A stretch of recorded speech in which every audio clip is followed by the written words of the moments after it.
What it do, baby? You know what it is. We are back again with another edition of the Raptors 2K podcast brought to you by our friends over at UberEats. It's episode 19, believe it or not, folks. We've really been in it for 19 of these things. Of course, I got my main man, Shane, with me real quick. How you been, player? It's been a little while. Yeah, I'm good, Phil. How about you? I got no complaints. It finally stopped raining in California. Like, we had like a freaking monsoon season randomly, bro. I wasn't really with that. I could go back to the East Coast for all that. But it's been straight these last Better couple than of the weeks, fires, man. though, right? Yeah, that's true. I'm not trying to deal with all that. I was in San Diego for DreamHack last weekend. That was pretty lit. Did some casting and hosting over there. So good to be back home now, chilling for a couple of weeks. So I'm glad we're going to be able to put some of these podcasts together for sure. Nice. Yeah, I was following along with some of your social content from DreamHack. It's been a few years since I went to one of those, but I always had a good time. It was lit, man. No complaints about it. I'm gonna just say it right before we even dive into anything, bro. I'm hungry. I got my order prepped. I'm going with sushi today. Place called Keeping Sushi us on Damu. track. Nice. Sushi Damu, a couple California rolls, and it's real California rolls because I'm in California. Not that imitation stuff you get at 7-Eleven in Baltimore. For the record. I think we need a social graphic, Johnny, behind the scenes on how many times Phil has ordered sushi for lunch out of 19 episodes of the podcast, because I know it's always up there. Sushi or poke. That's I'm a different. I put them in like the same category. Isn't poke just like a dish within the sushi genre? I mean, it is because it's still raw fish, but it's like, think of like just a big salad with just fish and like a bunch of stuff on it. You know what I'm saying? Yeah, I've had like spicy tuna poke bowls before. Like it just kind of feels like my spicy tuna rolls, but like all blended up into a salad. Nah, I mean, it's still. I mean, listen. Either way you slice it, it's good stuff. I placed my order; it'll be on the way. I won't beat you. We know the deal. We know the vibe. California moves a little slower, but that's okay. How about yourself? What you eating? I am cutting right now. I'll do a little selfless plug. It's our wedding next Friday, so I'm trying to be looking my best. And just came off of a few days of norovirus, which is why I was a little elusive in scheduling this. So it was a good cleanse, we'll say that. And now I'm going to try to keep it clean. It's beautiful. It feels and smells like spring. I'm sure everybody behind the scenes, Putback, who we're going to bring on as our special guest. I'm going to steal Phil's role in this one and let everybody listening know that Putback is our special guest today. I'm sure he can attest. It's like today was that day where Toronto feels like spring. Finally. So we're uploading an AMP video tonight, which means it's always a late night for me. So I took a break midday, went out for a nice run, feeling amazing, and I'm going to order a Greek salad and add some chicken, hold the olives, because I can't stand olives. I don't know about y'all, but I hate them. Damn, I'm not an olives guy myself, you know what I'm saying? But as long as it rocks for you, bro. I like to hear that, though, man. I'm glad your wedding's coming up. I'm glad you survived this virus. I don't even know what you said, kind of virus it was. I heard virus. I just know it's not good. I'm glad you're okay, Shane. I'm glad you're okay. And you should be here. You should be excited. You should be well fed by the time this podcast concludes. Because our guest, pretty legit, Mr. Putback. I think this is the first time either one of us actually meeting this guy. So that's pretty exciting. Is. I always like the first time intros. So let's bring him on the show real quick. Put that 3 box up so you can slide through real quick. There he is right there. Mr. GA now residing. Oh, he's coming in with the energy. I like it. Canada. Yes, sir. Which is kind of crazy to me. I guess the first thing I got to ask you, bro, what's because I've done a little traveling myself. I must confess I'm a bit of a world traveler here. But Canada, I never really resonated with Canada, bro. What's the vibes like for you living in Canada now that you're playing for the Raptors?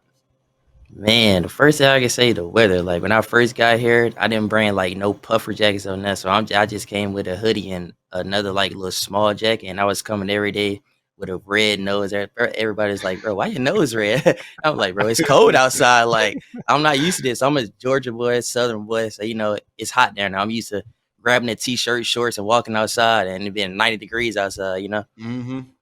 I might have said this on a prior podcast when we were talking about weather, which just goes to show the limited range of depth of our conversations. But I saw a tweet one time which was like, my face hurts outside. Why do I live somewhere where my face hurts outside? And I've been there, man. When you're walking downtown Toronto and you get on the wrong direction on like the cross streets because the wind kind of rips one way, so you can take the buildings and it'll block the wind, or you can head straight into it. It's legitimately painful. Like you have to hold your hands in front of your face to block the wind because it bites so bad. So I feel you, but like you said, today the weather's turned. It's spring. It's feeling nice.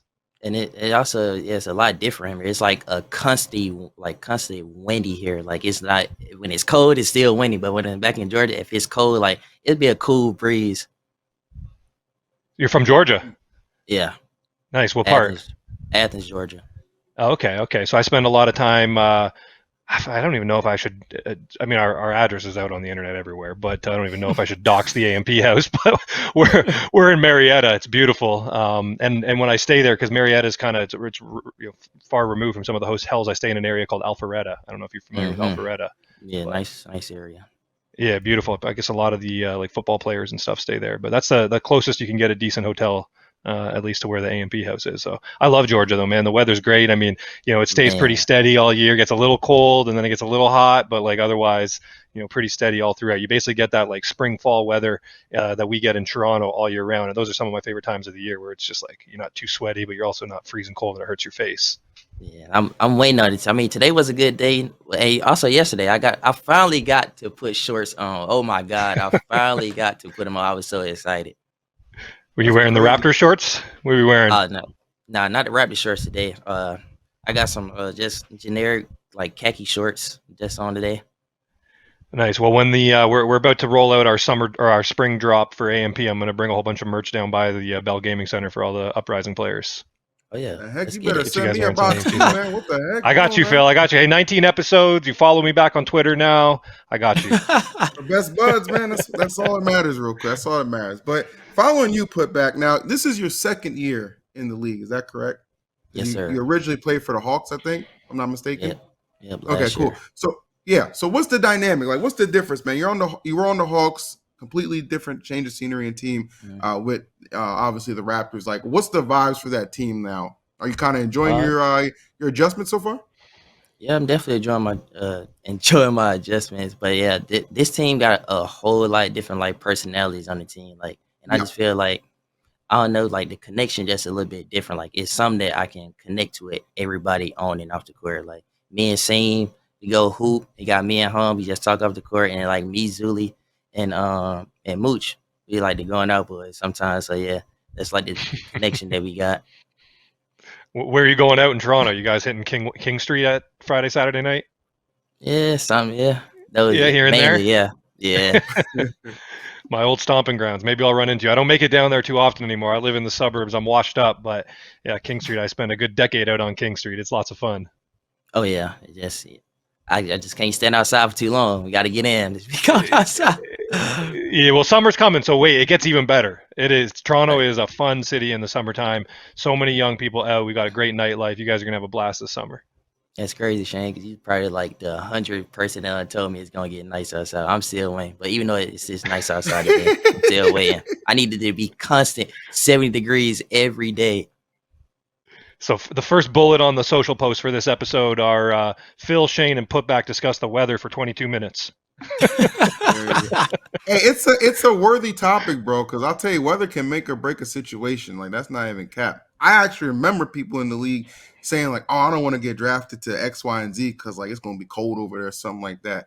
Like I thought you'd be more concerned about leaving your family, bro. You worry about a little chill. So it happens. I get it. You know what I'm saying? Just to throw it out there. Yeah, we, But we no, definitely I don't mean have that's weather good. going for us here. Yeah, I We was got to gonna make say, up. We got to man. make up for in other ways. We got to make up You for in got other the ways, right? Bell Putback. Five House, right? Is that still what you have? Is that still the thing? They're The in the Bell Bell Five Gaming House? Center now. Bell Gaming Oh, Center now. So gaming now they're center. Excuse well. me. Remember, they're all in their own condos, so they live in like the probably the best part of the city to live in if you're like in your 20s, which is called Liberty Village. And they all have and like again we've mentioned this a couple times on the pod, but the real estate in Toronto is crazy. So it's Yeah. just to me it's got to be one of the best perks in the league that everybody on the Raptors uprising gets their own condo in Liberty Village. It's just so huge. Like it's an amazing place. And then they're less than 10-minute walk from the Bell Gaming Center, just on the other side of the tracks there. So I don't know if you agree. Put back. I don't put words in your mouth. Oh yeah, I definitely agree, and I also like the little walk. Give me a little exercise every day. I look forward to doing it.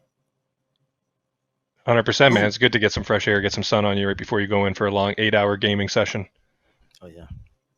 Damn, 8 hours, y'all crazy. I guess I gotta ask because that's a long time. You know what I'm saying? I'm a little older, I guess, but yeah. But I gotta ask you, like, season wise, right? Because like I Mhm. on and off I'm able to keep up because I'm like usually never home during the game times. But how has the season been going thus far for Raptors? How do you feel like things are developing? What do you want to see changes? Like, how has things been going for you like thus far? I know we're not even like completed with everything, but just curious on your thoughts.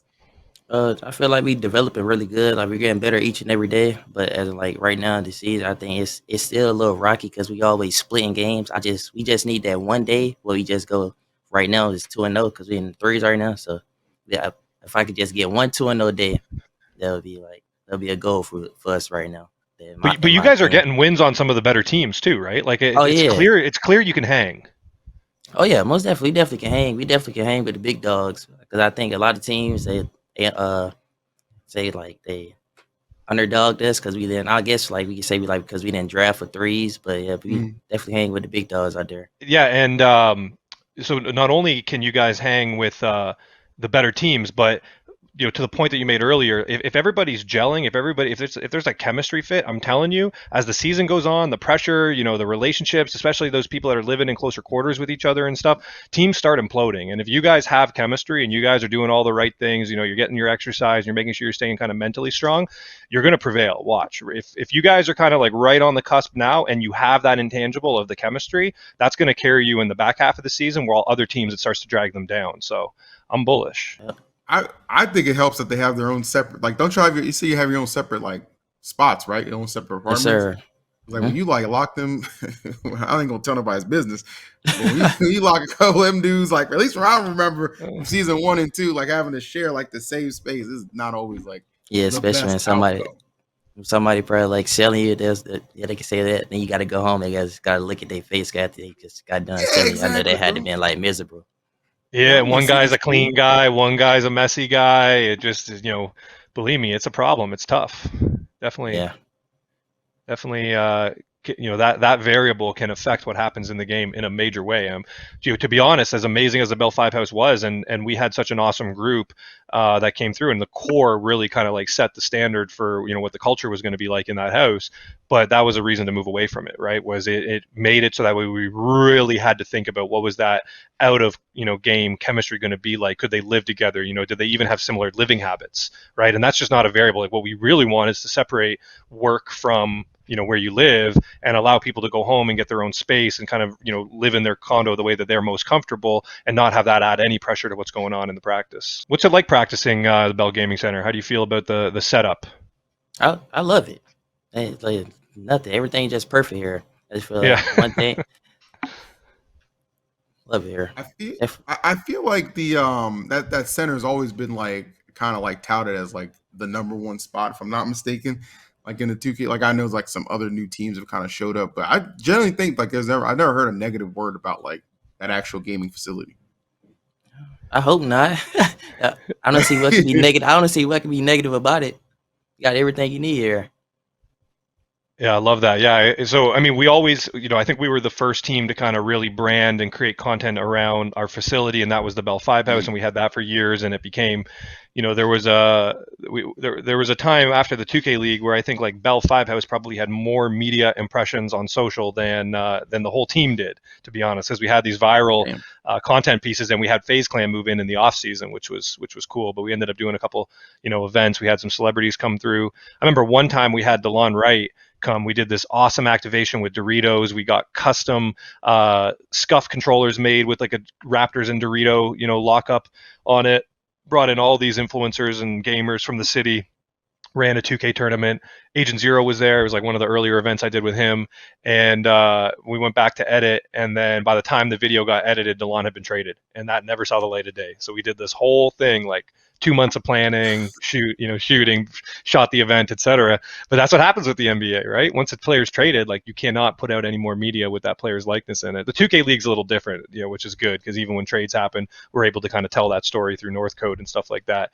But yeah, Bell Five House, we were definitely one of the teams that kind of put facility on the map. And then, one of the last things I was working on before I left was the Bell Gaming Center, and so they unveiled that before last season. And like anytime there's a new facility, it's always got to like you got to add to it and kind of work out the kinks. And now Yep. you guys are there in your second season, so you're probably in the sweet spot where things are still fresh, but also all the kinks were worked out last year, and so now it's probably smooth operations.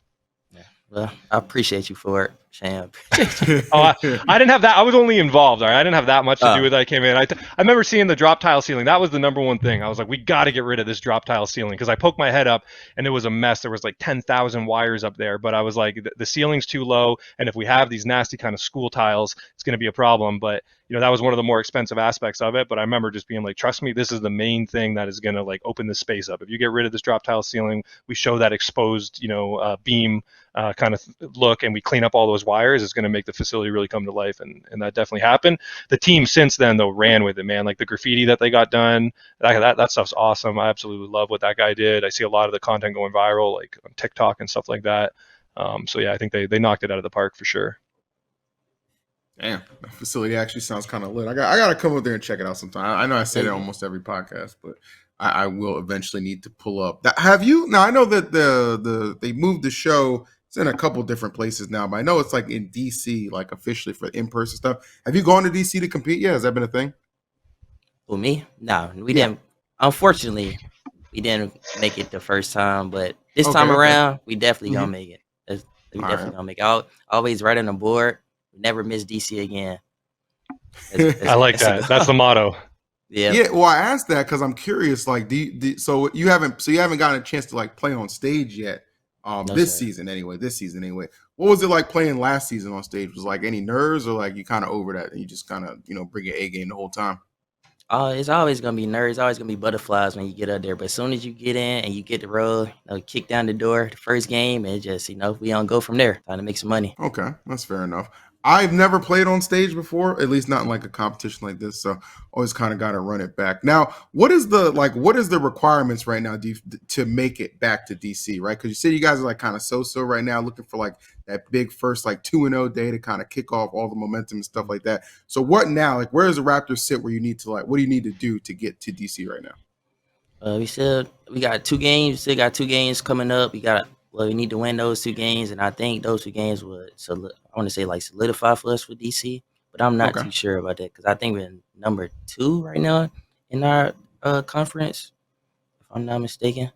But yeah, those 2 games I think will definitely help us get there because like the other teams in our conference, they had lost, so everybody in the standstill right now, and the other teams that don't play, so we come in the same spot for right now. How do you feel about the league build this year compared to last year? I feel like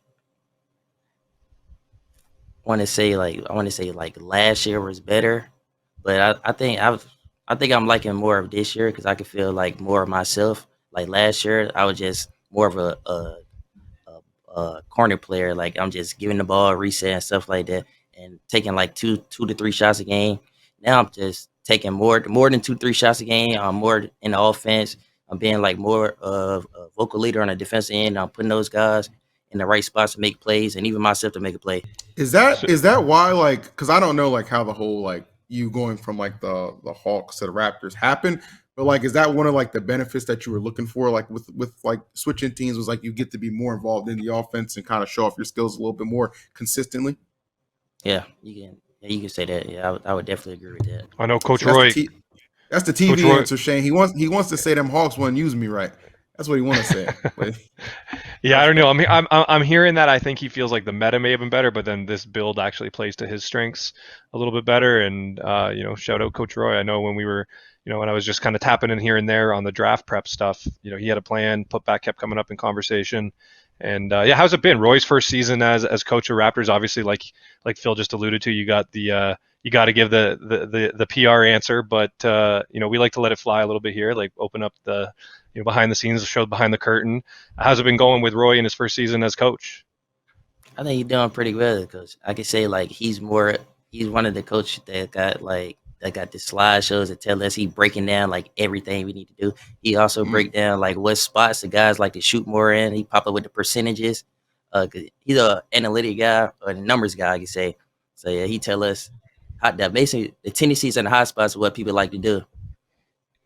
Yeah, I've seen that myself. I've been involved in a couple of Roy's pitches as far as some big moves he wanted to make and the reasonings that he wanted to make them. And as someone who I really value that. Right, anytime I have to deliver either a decision or news that people I know aren't going to love to hear, having your justifications, your evidence, your proof, to back it up is very helpful. It could be, to any kind of, reasonably minded group. I think that's probably the best way that you can, kind of get people to come along with a plan when you've got to be the one who makes a call that everybody has to fall in line with, even if not everybody doesn't necessarily agree, or it isn't the call that they would all make. Right. And I think in esports and sports, one of the most important things is that you've got strong leadership that kind of sets a plan, sets a vision, and that everybody listens. Even if they don't agree, it's just marching in the same direction. Like, sports are subjective, right? It's percentages. There's no right and wrong answer. It's just odds. And when you have, when you sort of put a vision or a plan in place, but not everybody's actually pushing in that direction, you reduce the chances that that is going to be successful. And so even if you don't agree, just sort of allowing, the leader to kind of make that call, doing your part, to try to make that plan work, I think is the most important thing. And, I'm already hearing from the other players we've spoken to on the team, and just kind of the information I get behind the scenes, that it really feels like you guys are all kind of rowing in the same direction. Chemistry's good. And, seems from my POV that Roy's done a great job putting the team together from that perspective, especially considering heading into the season, we had so few draft picks. I think probably one of the reasons, as you said, that people look at the Raptors as an underdog is because we just didn't have, we were starting from scratch, no players, and didn't have those like top draft picks that some of the other teams have to build around. So I'm super impressed by what I've seen happen this year so far. And, again, like you said, I'd love to see some of those series, go 2-0 and see you guys a little higher in the leaderboard. But then all of a sudden, I'll see you guys beat a team that's like right up there in the top of the standings. And it's like, okay, so these guys can play the game. It's just, as we all know, the season's short. It doesn't give you a lot of time to practice, and you start looking at results and you think that tells you the whole story, but it really doesn't. So I'm rooting for you guys. I feel like if you guys stay on the same page through the back half of the season, that's going to really, help, especially when you guys get into 5v5. Yep. Yeah, You said you were, oh, go ahead, Phil. I took the. No, I was gonna say, like, airwaves I'm there. glad you said that you're vibing with all your folks and stuff like that, like all the people on the team. But I have to pose this question because it does bother me a little bit as somebody who's doing this for a little while. Were you like a little disappointed that you weren't gonna have a chance to play with Kenny? Because like Kenny was the Raptors, right? Let's please be honest. I was the face of the franchise for like years upon years. So like, were you a little disappointed you weren't gonna like get to play with him, or was that like just not even like a consideration? I honestly never even thought about that. Honestly, I get you thinking but over here. yeah, but I ain't gonna say it was a disappointment, but it's just you gotta look at it as a business. That's how I look at it. It's a business first. Were you following the league for a while before you started playing? Yeah, Like, yeah, I was were you pretty following. tapped in the seasons before you joined? I wasn't like as tapped in as I am now, but I was tapped in a little bit from what was it? Season, I want to say like 2-ish, 3-ish, but yeah, from those and there on, I've been like tapped in. Okay, cool. So season 3, that would have been one where Kenny would have been on your radar then, because that was where we went crazy on the whole pandemic year. Yeah, We had the Bell I, 5 internet that was apparently a +10 across all stats. Yes, sliders was up, but not No doubt. What was your path to the 2K League? Like, when did you start playing Pro Am? When did you know you were good? Like, was it that classic story? You knew you were better than everybody who you played like after school, and so then you started playing online and started realizing how good you were? Or like, what was the path to the 2K League? it honestly started off playing 2K15 in the anti up in the high rollers. It started off from there. That's when I started like getting into, like the competitive scene a little bit, and then it transferred over to 2K16. That's when the 250 ad came out. I don't think I was able like old enough to play it, but that's when I got a little bit with the prom scene. I started playing with Fallout and Hoffman, Peroxide. Started playing them a little bit, and then Okay. 2K17, Throwback. 2K17 came out. I was playing with God Life. These guys, the OGs guys like God Life, Leak, Y24, Sleeties now. Yep. And it was Gramps and Magic. I don't know if you remember the Magic guy. He's like a real like OG. I started Okay. playing them. 2K18 come around. I started playing with Come Up a little bit. That didn't work out well. 2K19 came around, and this one I started really locking in. Started playing on my circle. So it was me, Green Too Nice, Hezzy, C's, and this guy named Drake. We started playing with them, and then it went from there on. And then Nice. 2K21, That's when I started playing with Kelly on the PlayStation side. I started playing off under his brand, Perceive Reality. Started playing with them. I started getting my name a lot there a lot more. I wish I would have got in that year, but uh it's all right. And that year happened. I made, but honestly, I think I didn't make it because like I played like really bad in the WR finals, and I think that's what like threw me under people's radar. And then 2K22 came around, and I just locked back in my circle, and I just popped off, and I was just the best of the game at that point. And that's the year I got in. Nice, I love it. Was Follow part of you getting onto the Hawks? Was he on the Hawks when you went there? No, Fallout, not Fallout. Oh, I heard Follow the God. Okay, someone else. Okay, my bad. Well, so that's interesting. And then, so what was your connection into this team? Do you think? Like, why did Roy feel like you were a fit? You got a relationship with any of the other players he had drafted, or him in particular, or just body of work from last season? My body, I would definitely say my body of work from last season, and what I can do and what I can bring to the table. That's yeah, that we gonna go with that. What I can bring to the table, because I don't think like my body of work with last season was like how it was supposed to be. I think I did Right. like a okay job, but it definitely could have been a whole lot better than what it was. Well, look, when you're drafting with a bunch of late first and then second round picks, that's exactly what you have to look for, right? Is those players who have upside. They've kind of shown something, and maybe it wasn't their full potential, and you're spotting that, and you're seeing, hey, there was another variable here that was affecting that player's ability, and I think if I bring them in, I can avoid that variable and can get more out of them, and I think obviously that's what Roy thought he saw in you, and I'm sure you interviewed well because you speak well. You got great energy.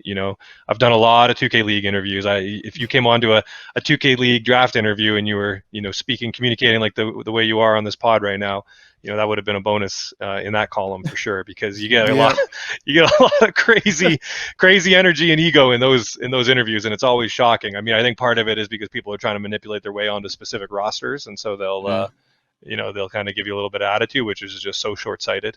I always tell people like getting into the league is so tough, but like you have to realize when you get in the league, like the hard part is just getting started. It is like a Yeah. mental grind. It's like we talked about this so many times, but like most players, most teams are gonna have a losing experience that year, and every team but one is gonna end on a loss. So it's like you better fall in love with the process, just want to be involved, just want to be there. And if you are in love with the process, if you love being in the league, regardless of what is happening, then do everything you can to prove that you've got all those intangibles outside of the game. Because I mean, we've seen it 100 times over where players get second, third, fourth chances because they're just good people.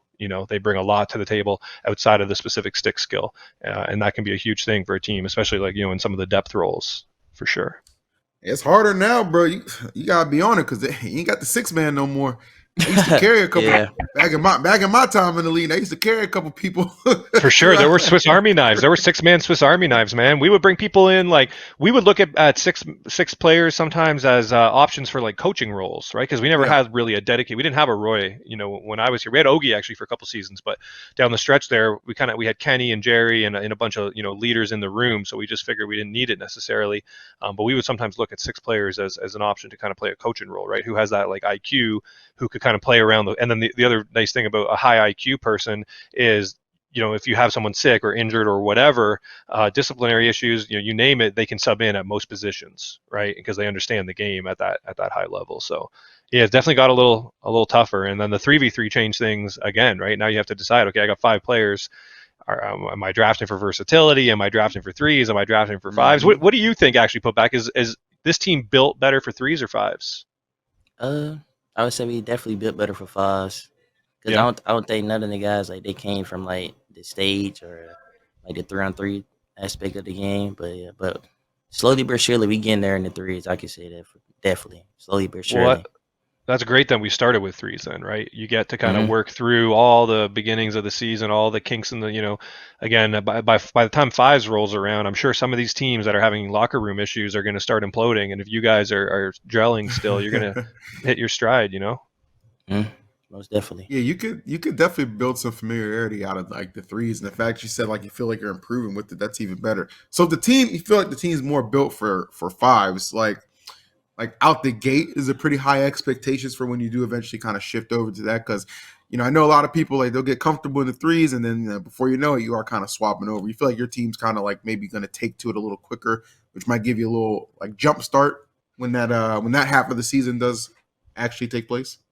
Me personally, I would definitely say yeah, because I always hang around with the killers and all the dogs around me. So I'm definitely gonna say, in my opinion, yeah, I have high expectations. Me. Nice. I like to hear it. So outside of playing 2K, what are your big interests? You got any other? You NBA fan? You like other sports? Oh yeah, What do people definitely not know about NBA. you? Yeah, I play. I can say I play high school basketball. That's why. That's why I play high school basketball all the way up to 11th grade. I That's got in the notes here that you were knocking down threes on the Raptors practice court when everyone was there for media day. oh yeah, Got some sniper. IRL skills, huh? You're a sniper. Yeah, sniper. Nice. Who's the best on the team? Seam? But yeah, more likely, yeah. It's just because he just 6'5", he just taller than everybody. I So know it you don't just, want to it give Yep. him just it. give him I that know, man. I know, I It's know, just I tall than know. It's a everybody. height thing. He don't get that Yeah. much credit. Nah. I have played a total of like 10 games of basketball in my whole life, but I went out on the practice court a couple times, and yeah, it's pretty at 6'5", which is my height. It's pretty easy. I just stand under the rim, just grab rebounds. Like I can contribute, even though I have no actual skill whatsoever. So definitely one of those games where physical gifts are a huge variable.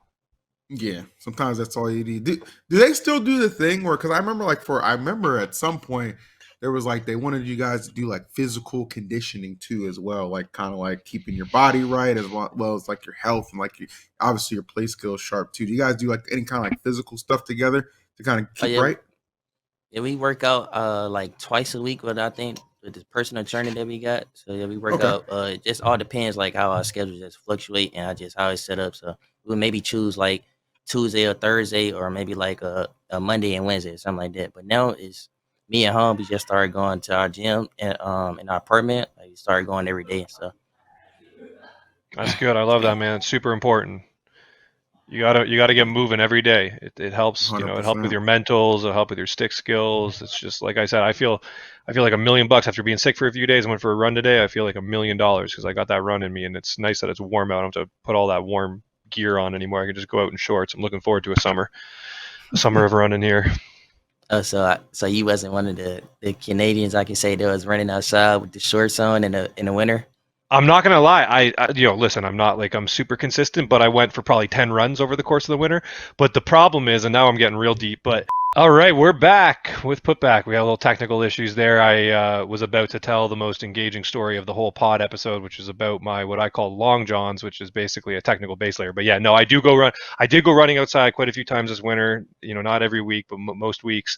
But I got knee problems. So what I was gonna say is I got these expensive base layer which has 16 meters of steel cable like woven all through it. It wraps from like the top of your legs all the way down. There's these little things you twist at the back to kind of tighten the cables around. So on the one hand, it was amazing because it solved my knee problem. I went skiing in Whistler, big mountain out in British Columbia for anyone unfamiliar. And normally one day of skiing and my knee is just blown up, exploded, swollen, sore, etc. I did 3 days of skiing with this base layer. No free ad, so I'm not going to plug the brand, but really cool product. If you have knee problems, you want to know what they are, let me know. Hit me up in the comments and I'll link you to the product. But the problem is it's a real pain in the ass to put on. Like it was just dreading putting that stuff on, and tightening it up was actually a big deterrent for wanting to go outside, even though I often did want to get outside in the cold. Unlike you, I was born and raised in the cold weather here. So for me, like, if it's not face hurtingly cold, I actually like getting some cold fresh air in my lungs. It makes me feel rejuvenated. And back to the regular programming after that enthralling story and product plug. I don't know if I don't know if me. I think me and Putback are more on the same train of thought. Like we're good on that. It's more Yeah, more of a run. You're not going to be hitting me up for you the can 16 keep meters that. of steel base Yeah, layer. might No, not I mean be it, not but no time soon. yeah, dude. But no, Putback, you've been a wonderful guest. I imagine like this. I mean, this is like the kind of good energy that we expect a lot of people to come in and kind of have, like even like in their interviewing process. And sometimes it's just not the case. Like in your first seasons, do you remember like how some of the interviews went before you initially landed on the Hawks? No, I don't remember a lot of them honestly. I Okay, you just wow them into submission, and then the Hawks just grabbed you first. Is that pretty fair to say? but yeah, I can say that. I mean, I failed, so can't say they're like the Hawks were just like the first team to grab me, but well, technically they were, but yeah. You left an impression. That's all that ever matters. So trust me, I made a career off of that, so you're fine. I don't know if you guys just heard that, but my doorbell rang, which means I am 19-0, beating Phil Visu for my delivery order. I got my Greek salad, no olives, add grilled chicken here in this bag. I can. Smells good. Can't wait to dive into that. Putback, before we let you go, man, anything we didn't ask you, any stories you have, you want to tell, anything about the league, your come up, anything about Toronto that we didn't talk to you about today that you want to let the viewers know before we wrap up? I don't think I got nothing. All right. Well, you've been a great guest, man. Great energy. I love hearing that things are going well, behind the scenes. Again, I'm seeing it. I'm watching the results. I tune in when I can to the games. I see you guys winning, losing. It's up and down. You just got to work out those kinks. It's close games. You're beating good teams. Sounds like the vibes are right in the locker room, which is a huge variable, as we've talked about a few times on this episode. Obviously, always rooting for you guys, but also I would just say, like, cautiously optimistic that I think the season's going to continue to head in the right direction, and who knows what we'll be looking at by the time 5 rolls around. And good luck getting to Indianapolis or DC. Not DC. Yeah, DC. It's okay. DC. Shane's been out the game a little while, but that's why we're here to keep reining him back in. No worries, man. But now put back, like Shane said, man, the vibes were right, and I think your attitude is perfect for like just you're gonna get that turnaround you guys are looking for, get some momentum in threes, and then carry that over to 5. I think Raptors gonna have a really big year, and we wish you the best for sure. But that'll wrap it up for another edition of the Raptors 2K podcast, brought to you by UberEats. Appreciate you guys for watching. Like, comment, subscribe. You know the vibes, and we'll see you for episode 20.